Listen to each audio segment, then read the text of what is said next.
So pole dancing, I started pole dancing 3 years ago. I think I had misconceptions about it. It was one of those things that a friend of mine had told me about before, but I never really went to pursue it. And then up one day, I'm at a Malibu party, and the owner and this pole studio owner was there. She set up her pole and taught all these people tricks.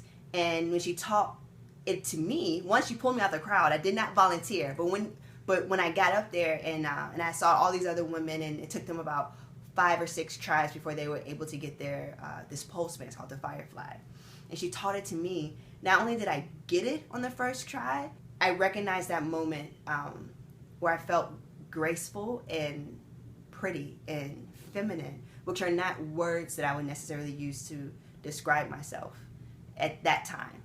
And once I felt that, I knew then I was hooked. And then as I learned more about pole and I saw that you can combine like this gracefulness, this femininity with strength, and being an athlete originally, I took it and ran with it. And for anyone that may think or hear pole dancing and only think of the strip clubs, I challenge every woman to at least take one class. Because I guarantee you, in that moment, if you allow yourself to be open, you will experience a sort of empowerment that you may not have felt before. I wanted to write Strong for Pole foundation for a really long time, but it wasn't until I really recognized the importance of it. I most recently just had the worst injury that I've experienced, one that couldn't just be fixed with a little bit of ice and rest. It actually took about 2 months for me to be able to really move and lift things again, and I'm on month 3 and I still have some pain with certain movements. And the only reason I was injured is because I didn't follow the 4-point programmatic thrust that is Strong for Pole, which is nutrition, injury prevention, conditioning, and mental and spiritual wellness. Those 4 components were not all in place, and ultimately what happened was me ended up being hurt for 3+ months. If that happened to me, and I'm also seeing people getting hurt in the studio around me, and hearing stories when I would travel with Sasja, the co-author of the book as well. I would travel with her to her workshops, and people would talk about their injuries, and it was just one of those things where I realized something's missing.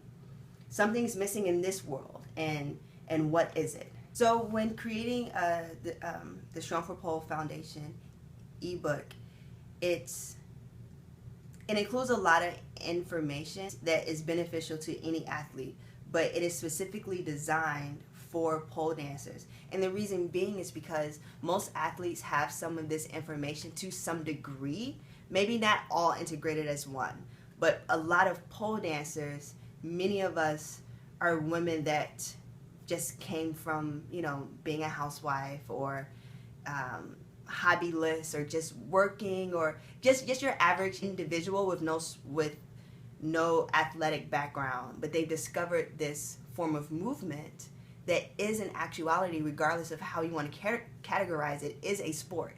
It is resistance training to the max, because it is calisthenics, 100% moving your body weight. And while it's fun and sexy and creative and theatrical and anything you want it to be, it is still a form of exercise. And so when you take the non-athlete and you throw them in a sport with no real sport training, there are some pieces that are missing, and a lot of people end up with shoulder injuries, hamstring tears, all kinds of stuff goes down within the pole studio. And it's mainly because they're not athletes that are instantly athletes without any type of transition. You just are thrown into it. And so with that being said, and myself noticing it, as a personal trainer and as an athlete, it was one of those things that was just like, either I can sit by and watch this happen, or I can create something that can hopefully help this community and help keep people safe and give them longevity within this sport. For people looking to get fit or create an active, healthy lifestyle, or just a healthy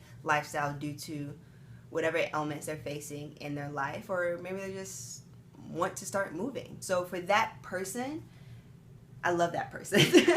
I love that person so much, because when there's so much power in choosing to take responsibility for your life and to care about you.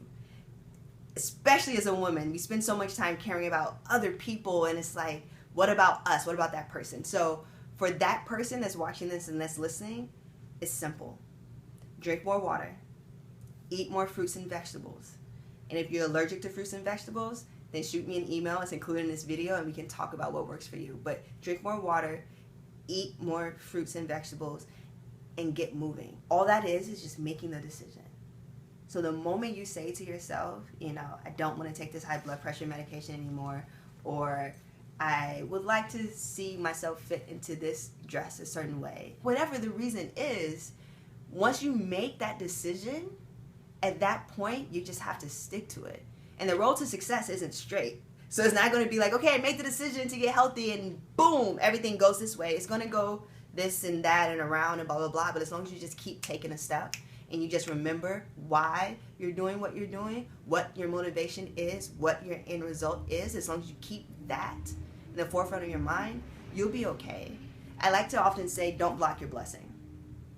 Right? So first, you need to make the decision, and two, you need to get out your own damn way.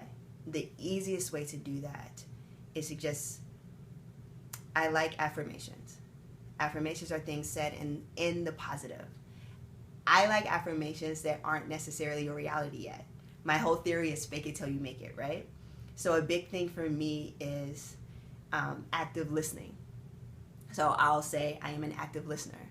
Or a big thing for me too is when I work out, my abs are the last thing to come in. So I have to tell myself that I love this amazing six-pack that I have. I don't have it just yet. It's the last thing that arrives, but I tell myself that. And I say it as if it's true, no matter what your statement is. So just pick a few things about yourself that you would like to improve upon. Whether it's I drink water at least 4 times throughout the day, or I go for a walk every morning, or I love the skin that I'm in. Whatever you want to work on or believe about yourself that you don't believe and know to be 100% true right now, then start saying it. And the more you say it, the more you will believe it, and then it'll become 100% true, and then pick something else to say. But when you start feeding that and you start empowering yourself, you can literally do anything, no matter what the venture is, whether it's fitness or not.